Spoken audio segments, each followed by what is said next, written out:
Local productions on QTV are made possible with support from viewers like you. Thank you.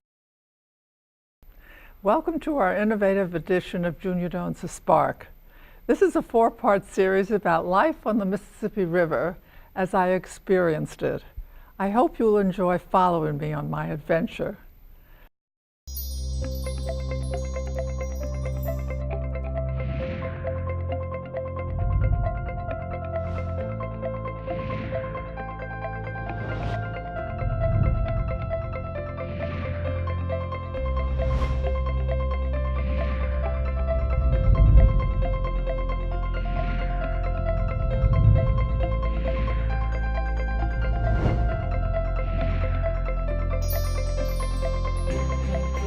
Hello everybody and welcome to Junia Doan's The Spark. I'm Regina Daigneault and I'm really thrilled you're with us today because we have an exceptional interview coming up with Regina Daigneault. She is a wine expert but also an expert in mixing cocktails, and I think you now know there's a new trend of craft cocktails just as there have been in craft beer. And in fact, she has made me a personal cocktail today, knowing that I like rum and pineapple. Could you tell us something about this? Absolutely, yeah. This is a crafty cocktail that we came up with. It's generally to enhance the rum. So we used a pineapple rum and we muddled it with sage and mint. So the sage has the earthiness, the mint has the freshness. So fresh sage, fresh mint. We muddle it with pineapple rum, and then we add a bit of triple sec and then pineapple juice, shake it up really well, and we strained it over ice for you, but you can serve it either on the ice or strained, so that you get a more powerful impact from the strain. So explain what muddle means. Well, muddling enables the flavors to come together. So when you muddle, you're using a stick, looks almost like a baton, that you push down into a shaker tin. Yeah, it's like a wooden baton, imagine. And we just kind of crush the ice with it, and we muddle the mint and the sage together with the ice and the rum. And we get these flavors to draw out. So the pineapple rum gets infused with these mint sage flavors, and then we add the triple sec, and that adds a bit of sweetness, and then we add the pineapple juice and then shake it up. And when you drink it, like, you can taste that herbal essence. It sort of finishes with, to me, it finishes with like a bit of the sage, and then the mint hits you at the end. I love it. Now, why did you pick pineapple wine? Pineapple rum? A pineapple rum. Yeah. Well, we originally thought just regular rum, but the pineapple rum is already infused with pineapple, and it's a really good pineapple rum.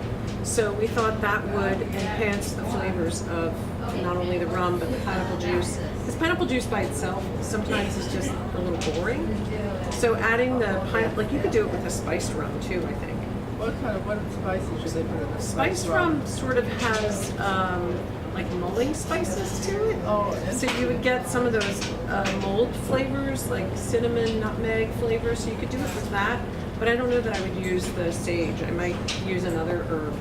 So is it important to have a good rum or a superior rum? Yes, most definitely. So why is that so? Well, in the distillation process, there's like really large companies that will produce massive amounts that don't necessarily use the best materials, right?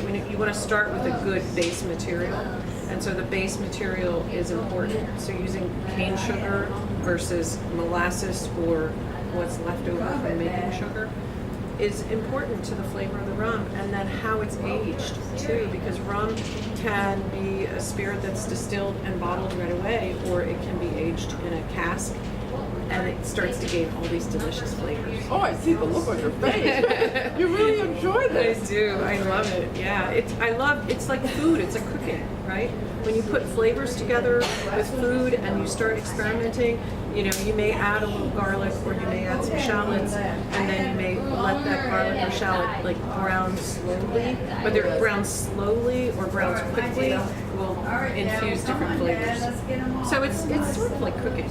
How did you get to this place in life? What interested you about this? Yeah, food. I love Food? eating. Oh, let's hear about that. I love eating. So, well, I was born and raised above a bread and roll bakery. My parents owned a bread and roll bakery, so I had all these aromas and Yeah. nuances of flavor that would come out from the bakery. And my father made wine in the basement.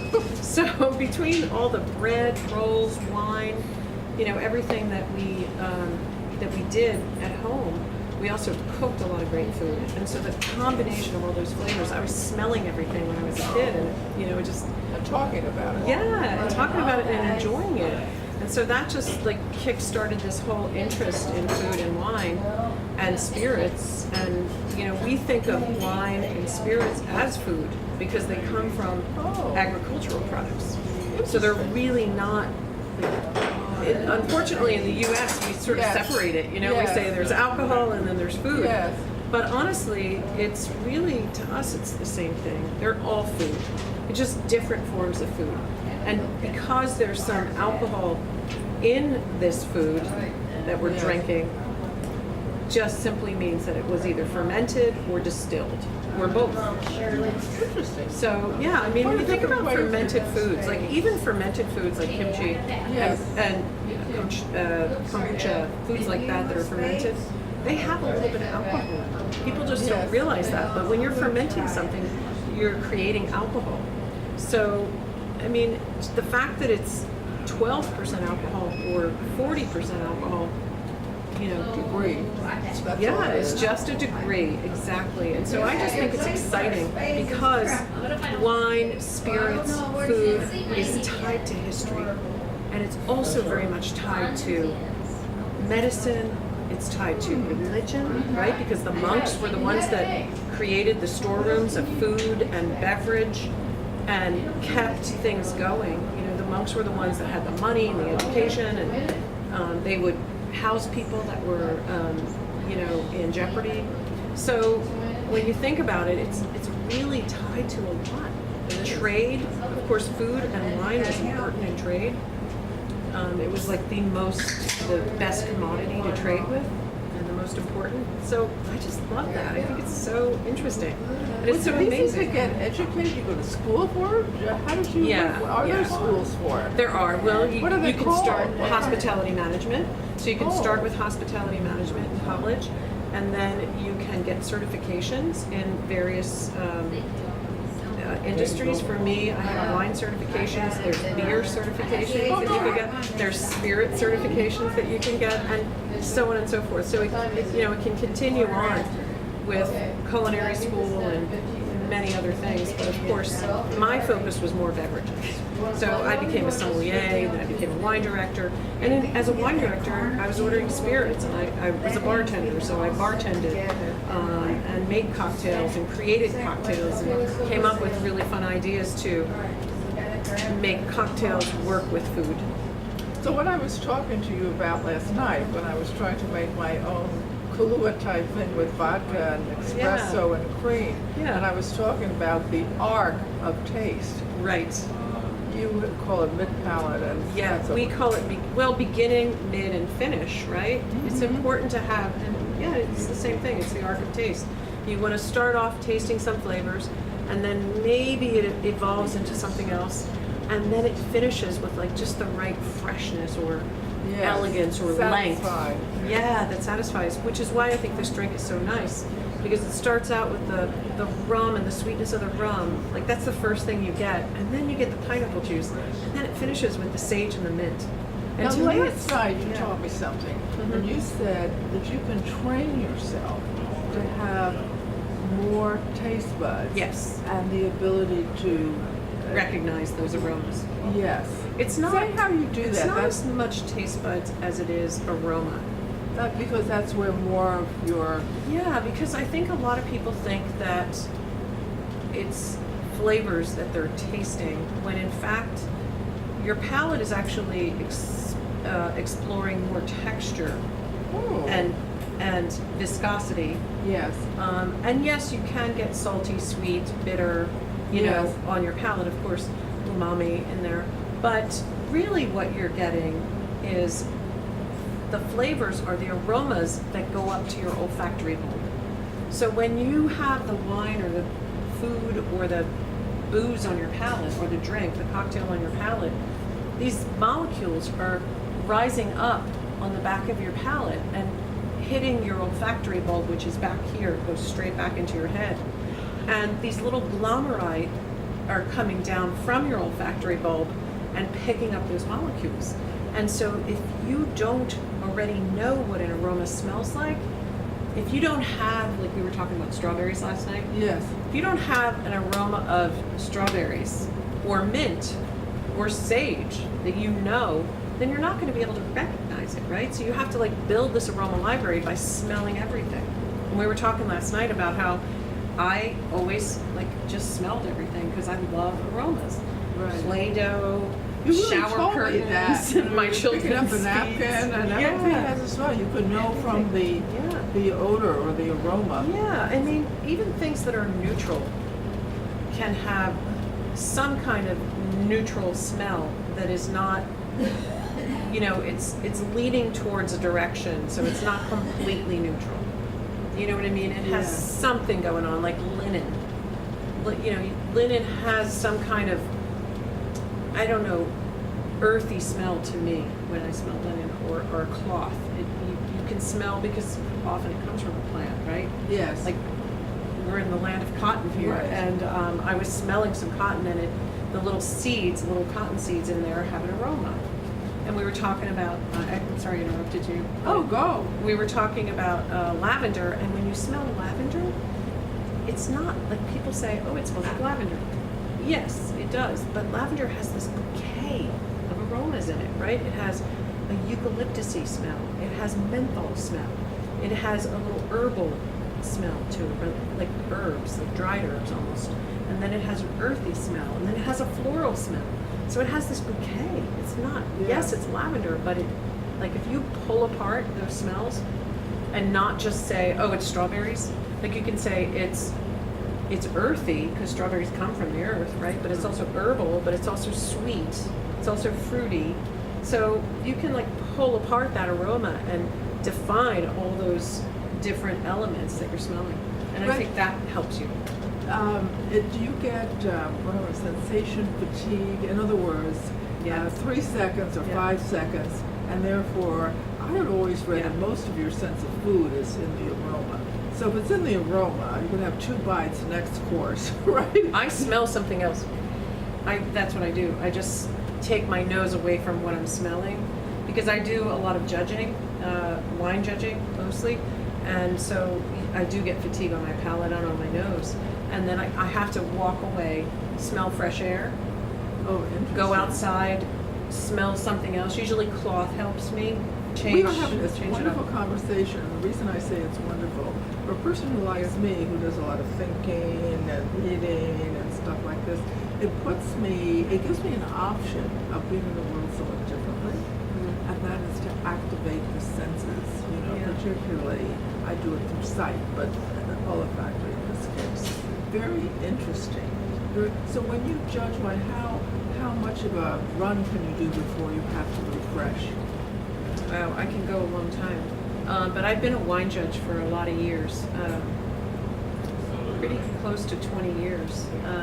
So I have a good palate in general to keep going.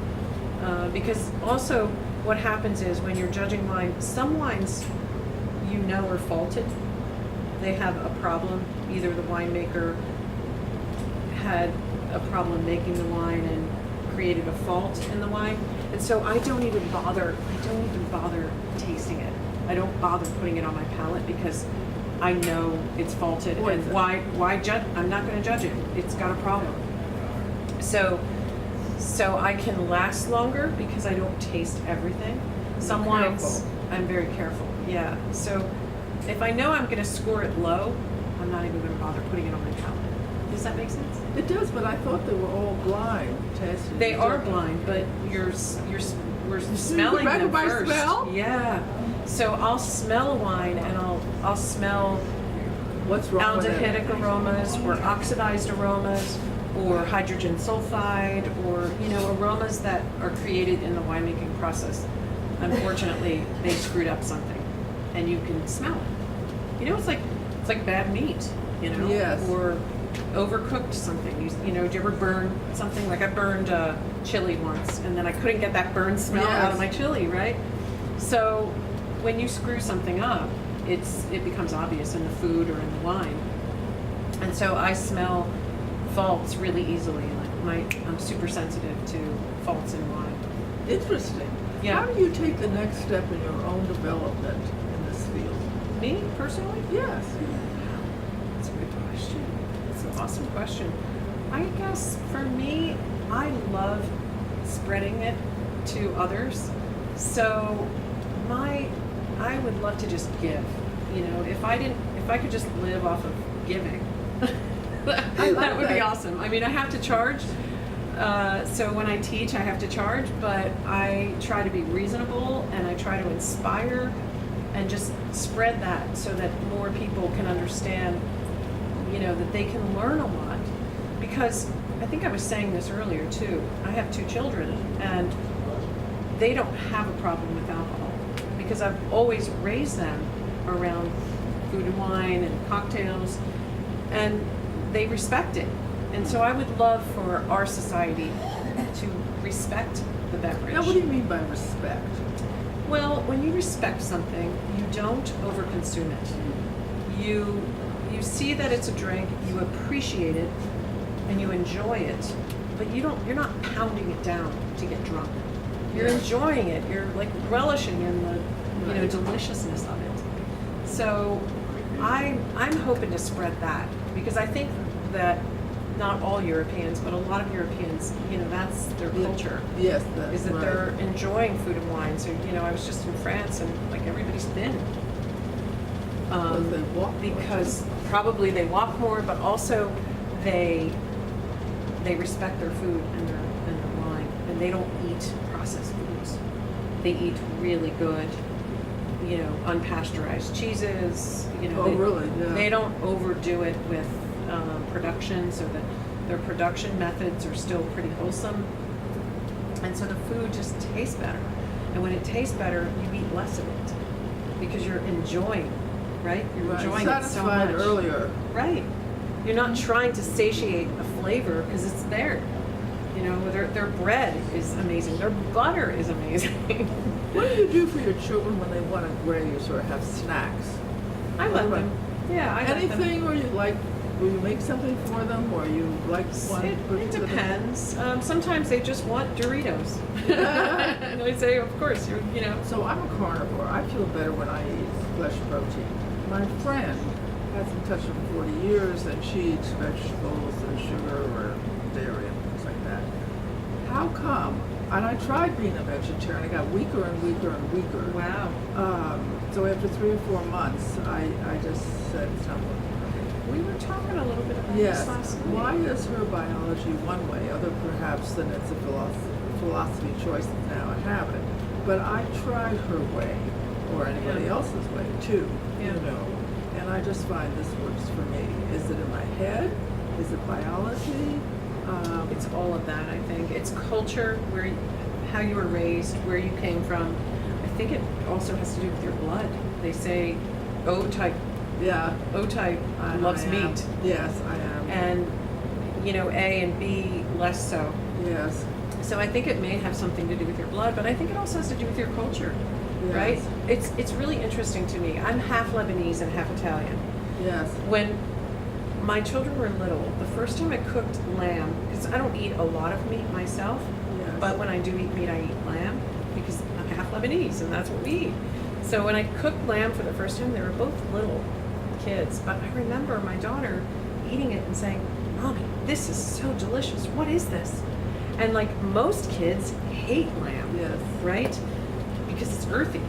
Yes. But I always said, it's in her DNA. You know, Interesting. she's part Lebanese, so now she loves lamb because she was just born with, you know, having that in her system. So I think it's a combination. It's nature, nurture, you know, it's how you were raised, the culture you were raised in. It's a lot of it. If someone went into this kind of a field, is there a fair number of jobs they could apply for? Yeah. Is this a growing field or a static field? No, it's growing. It's immensely growing. We're finally figuring out in the U.S.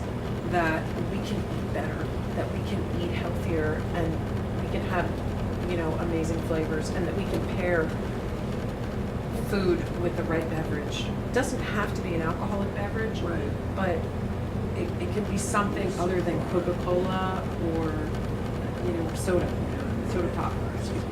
Right. So I think that's changing. The culture is changing, and so because of that, there's way more jobs now, Right. way more More restaurants, interest, yes. more interesting jobs. We have craft cocktail bars now. Yeah. Instead of just a bar where you're going in and having Jack and Coke, now we have craft cocktails that are interesting to make and fun to make, and you feel like you're almost like a chef behind the bar. Yes. Creative for you. Yeah. More interesting. So there's all those jobs, and then there's sommelier jobs, which is wine service jobs, and then there's, you know, hospitality jobs in the industry, in the tourism industry, like on the ship, you know, where you can work as a tour guide through wineries, distilleries, teaching about Is it cocktails something that and goes wine. with family life? I mean, hours-wise? I think it does. It does. Yeah, I mean, it depends. You know, if you're working in the daytime, you have the evenings free, and, you know, you can do daytime work in this industry. Or you can work at night, and your spouse is working in the daytime. Right. So you're both with your children. And I always did both. I started out, you know, working at night when my children were little, and then I had all these daytime hours for them when they were little, which was perfect because they were sleeping at night anyway. Yes.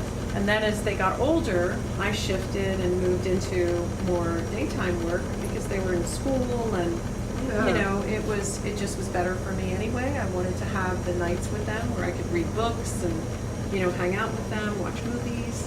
So I think there's so many jobs in our industry, you can just do a ton of things. And You know, you it's have not just variety working in a of- restaurant. And not flexibility, but options and time. You do have some flexibility, usually, yeah. I mean, restaurants are pretty flexible in that they know that you're working hours that other people are off. What kind of personality is better suited to this kind of work? Somebody who can go with the flow. Because it's really important to just be able to go with the flow, because things go wrong, right? You're in a busy environment, you're trying to keep people happy, and you just have to sort of relax and go with the flow. Sometimes stuff goes wrong and you just have to go with it and figure something out. I think people who have good intuition and are able to be a jack of all trades, sort of come up with an alternative plan if something goes wrong, are Yes. perfect in our industry. And what And is who like people, of course. Yeah, I was going to get to that. That's really How important. important is it the ability or the desire to interact with people in Yeah, a it's positive really way? important. It's really important. And that's the tough part, I think, because there's so many personalities out there, right? It's tough anyway in life. But it's really tough when you're trying to please every single palate and every single individual who has different needs. You know, you're trying to please all of them. So you just kind of have to do whatever you can. I learned a long time ago to be engaging with the guest. So, and that just means treat them as you would want to be treated and give them friendliness. Like if I were to go out to dinner, I would love if somebody would treat me the way I treat my guests. Mhm. You know, so just being engaging and being able to do whatever you can do to make them happy is really important. How would you deal with a critical person who doesn't like this food or that mixture? I would ask them, what do you normally drink and eat at home? Tell me some things that you love. And I would find out first what they really love. Then I'd say, okay, cool. Now I know what you really like. what suits you best. I'm going to go find that. Something similar to that, even if I don't have it, I'm going to find something similar that I think tastes similar or has similar flavors. Or I'll make it for them. I'll run out and get it. So the ability to find common ground Yeah. is what you're saying. Yeah. For someone who's irritated or critical or Yeah. You know what? It's whatever makes them happy. And I worked in a restaurant. I was the wine director for a big restaurant in Seattle. And the owner used to say, if somebody comes in and wants scrambled eggs and it's 7:30 at night and you're slamming busy, we have eggs. We Right. have a pan. We have butter. We can make scrambled eggs. Why not? And so I've always maintained that philosophy of whatever you want. Tell me what you want. Let me make you happy. How awesome is that? Thank you. So we have learned a great deal, but really it's not only about her and the field, but about how to live full out with passion, with joy, and that is find common ground. Take people higher, learn to be flexible, learn to handle things, find out what really excites you, live more in your body. Her early talk about the aromas of the bakery and what her father was doing in the basement with the wine, and it puts you in touch with, there's a lot of talk now about being in the moment. That's being in the moment. And what I learned for myself is that now I can try to practice experiencing the world through at least I never thought I had a particularly good sense of smell, but I now know that by paying attention, I can broaden it. And so the lesson there is really what you pay attention to, you might get more enjoyment of and do better, but you have the option of doing it. And you saw she is truly living her passion. She says she has to charge, but really she just wants to excite people. So wherever you are in life, give them that gift. Give them the gift of excitement about living, because after all, in my philosophy anyway, living is a gift.